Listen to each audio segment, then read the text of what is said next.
First topic of the show, guys. The GOAT debate. Or maybe, Brandon, it's this the greatest of all time versus the best of all time. I don't Mm, want to turn this into a Tom Brady diatribe, but more so I want to discuss or at least hit on my one take, so to speak, of yeah. Patrick Mahomes being the best quarterback I've ever watched. And when I Mm, said that, it was not based off accolades, because look, Patrick Mahomes, it's his fifth year as a starter. But ultimately, what he can do, the creativity, the ability to work in the red zone. Andy Reid's a great play caller, but when the play breaks down, it's not Andy Reid dialing things up and making some of the most out of out of whack plays simply out of structure. And so when I look at Patrick Mahomes' skill set all around, I feel like we've reached a point with him where there's never been a quarterback truly better. And in Kansas City, sure, he's got Travis Kelce. They just traded arguably the best receiver in the NFL. And Mahomes this year has been, in my opinion, the MVP. The Chiefs' three losses. First, the Colts, that was just BS. That they should have won that game. It was due to special teams. Mahomes played a very good game. Then against the Bills, Mahomes did have two picks, but at the same time, Bills have a top five defense. And as much as we may be negative about Sean McDermott on the show, he does a great job with that side of the ball. He's on the road. That's going to happen to any quarterback. We saw it last week with Tua. And then this last loss, for Patrick Mahomes, I'm not blaming him for Travis Kelce fumbling, Harrison Butker missing the kick. I feel like arguably the Chiefs this year could be 13-0, 12-1. And so for Mahomes, I'm not going to be overly critical of him because he hasn't been perfect. But has he been really freaking good for each of the last five seasons? Has he been able to work his way out of the mud when things haven't been going so well? Absolutely. So it's not about praising Mahomes every single show, but it's kind of recognizing the historical magnitude of a guy that in his de facto rookie season won MVP. And since that point on, he's just continued to get more and more comfortable. And now we're at a point where Patrick Mahomes is the best player in football. And the best quarterback I've ever seen, of course. Justin, do you want to take this first? Well, first off, hold on, because I kind of want to get everything on the table, right? So here's my problem with this when people in general, not only John, just people in general in the sports world talk about GOAT. Um, so before Brady, right? I guess you would say started getting the GOAT moniker. When we use the word GOAT, we talked about, a Michael Jordan, right? And then now it's turned into MJ and LeBron. When we talk about those guys, um, in no way do we ever bring up they're the GOAT because of their accolades or because they're the most accomplished. Because if that was the case, right, it would be Bill Russell and it wouldn't even be close. So that's my problem. When people are talking about Tom, they want to it really is. It comes from, I'm sorry to say this, but it really does. It comes from the Brady hate. They want to diminish Brady and say he's the GOAT, but then give that little asterisk next to his name. Oh, well, he's the greatest of all time because of his accolades and his accomplishments. So they'll say Aaron Rodgers is the best thrower of the football. Um, Patrick Mahomes is the most talented quarterback they've ever seen. But again, at the end of the day, you play this game to win. And he's done it at the highest level. And it's not even like if you want to bring up talent wise, right? If you strictly want to talk talent, Aaron Rodgers is more talented than Patrick Mahomes. It's just a fact. I mean, you can look at the numbers, you can use your eyeballs and watch them both. It's pretty clear. He throws a better football, he throws less turnover worthy plays, and he's done it for a much longer time. So I mean that's where I kind of, and you bring up the historical nature of what Mahomes is doing, but yet you basically, when you do that, you're disrespecting every other Hall of Fame quarterback that has played. You disrespect them when you say, "Oh, I'm taking Mahomes over him." That's all I'm saying. I'm gonna be honest. So I don't really think there's an argument between Mahomes over Brady, I think it's foolish. It's a foolish argument completely. If you want to entertain the argument in maybe 10 years, okay. But I feel like Brandon said, I think it's disrespectful. We're talking about a quarterback that's played what, five years now? 5 years. 5 years in the league compared to a quarterback that's over 20 and has won how many Super Bowls? 7, been to 10. Seven and has been to 10. He's And been to the Super and guess Bowl what? like half of his career. He's been to 14 championship games, AFC and NFC. That's ridiculous. They have to rename the Super Bowl trophy after him, or something. Like I think it's just too soon to start saying this guy's better than this. While I'll give Mahomes credit here. We have never seen a quarterback perform at this level so early in their career.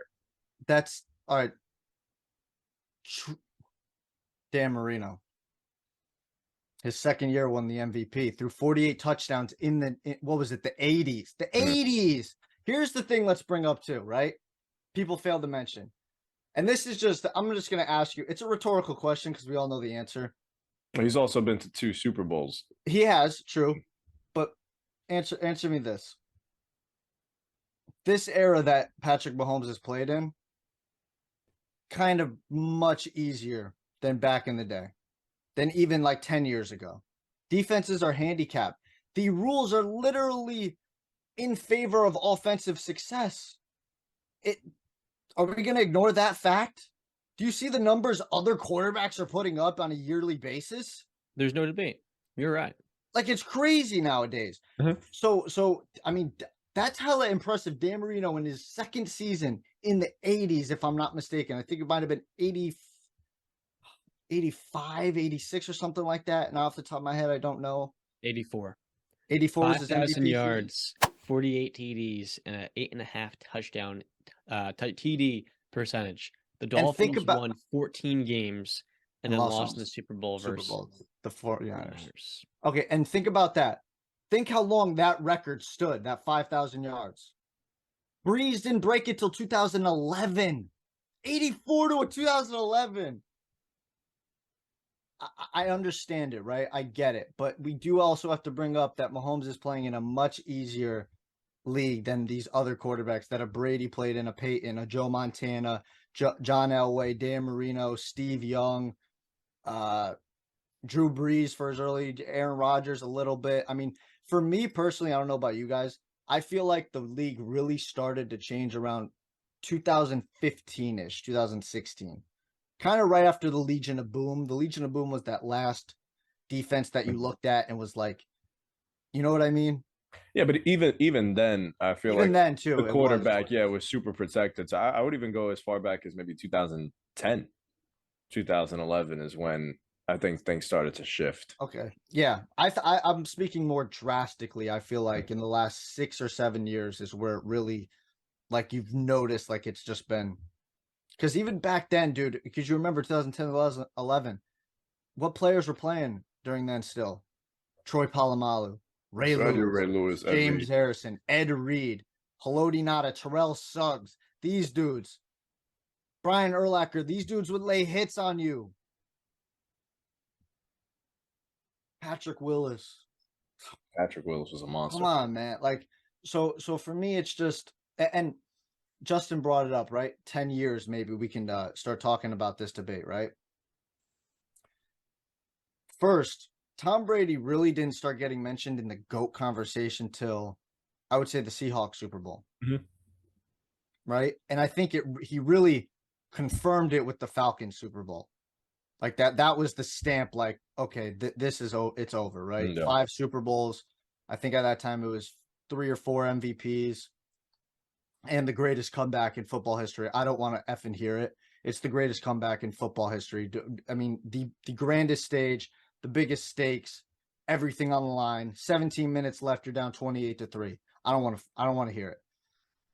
So in 10 years, we can discuss it. Let's talk about this, right? The sustained success of not even Brady, but the Patriots dynasty, the greatest dynasty in sports history, 20 years. And I know I'm not trying to be like, yeah, I'm a Patriots fan, 20-year dynasty. It's just it is what it is. Mhm. Like, John, if you were alive during the 70s with the Steel Curtain, you would be saying it is what it is. We had a dynasty. Okay, but we had the greatest dynasty. The Patriots had the greatest dynasty. That's not going to that doesn't happen. That's never happened. 20 years of success, 14 NFC and AFC championship games, 10 Super Bowl appearances, 8 straight AFC championship appearances from 2012 to 2019 or something like that. But What if you Andy mentioned Reid? that. What if Andy Reid retires? He's 65. 60. He turns 65 in March. What if he retires? What Travis Kelce's 33. He's showing no signs of slowing down, but he's not going to be there forever, and he's getting up there in age. Are they going to replace the players the right way? You already see the defense is struggling. Well, that's an if. That's looking very far into the future. I know. I understand, but we are. I mean, you want to look forward. Those are things that could possibly happen. Like, it's so hard. You have to be correct, and like you have to get it right on so many levels: the draft, free agency, trades, injuries, matchups, everything. It's just, go ahead, Justin. You had something you wanted to say. So you mentioned all that about AFC title games and Super Bowl appearances, but if this is why I say we can entertain this argument in 10 years, because I thought, much like you, that there would be nothing close to what we saw from the Patriots dynasty, that we would never see anything like it again. And then, boom, Tom Brady's last year in New England. You see Mahomes goes to an AFC title game, loses to Brady. The next year, he's going to the Super Bowl and winning. The next year, he's going to the Super Bowl and losing. The next year, he's in another AFC title game. And this year, I think it's fair to assume that there's a good chance that he's back in at least the AFC title game again. Obviously, what separates them is Super Bowl appearances and Super Bowl wins. But Patrick Mahomes is well on his way. I think he'll have probably more passing yards. I mean, the only thing is how long is he going to play? Is he going to play up to he's 45 to catch up to Tom Brady? He may not need to. Tom Brady wasn't throwing like this in his probably first 10 years of his career. He wasn't throwing the way Patrick Mahomes is throwing. And while, granted, as you said, it's a totally different NFL. Totally different NFL. It's way more pass happy and pass friendly. The quarterback is way more protected than ever before. So, in terms of statistics, I think Patrick Mahomes is on pace to shatter every single one. But will he have the moments that Tom Brady has? And that's where what Brandon said. We look at accolades so much. Look at every single moment in Tom Brady's career back to his rookie year. Leading a Super Bowl winning drive to set Adam Vinatieri up for a Super Bowl multiple times. Look at the Seahawks Super Bowl, marching down the field against the best defense in football. And a lot of people say one of the greatest defenses of all time. We're going to talk about that in history next to the Steel Curtain. We're going to talk about that with the Purple People Eaters. We're going to talk about that with Chicago's defense back in the day. We're going to talk about the Legion of Boom the same way in 10, 15 years.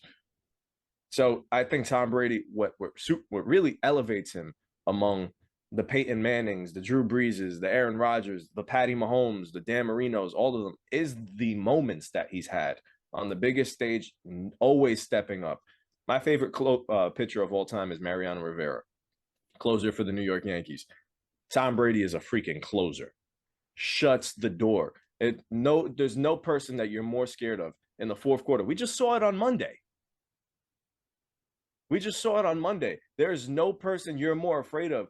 There could be 50 seconds left on the clock, and yet you still have an ounce of hope because of who's on the field. I don't think you feel that way about anybody else in football history right now. Aaron Rodgers? No, not even. You muted, Brandon, I think. Brandon, we can't hear you. Apologize. Okay, sorry. John, I was saying, if this was 2010, coming off of Aaron Rodgers' Super Bowl win, right? And I told you he's never going to get back to the championship game. you would laugh in my face and call me an idiot. But what happened over the last 12 years? Never got back. Think about that. Not even back. He never got back. You don't know what's going to happen. For a guy that people look at as a top 5 quarterback of all time, me included, I think I have him number 5 all time or 4, somewhere right there with Aaron Rodgers. He never got back.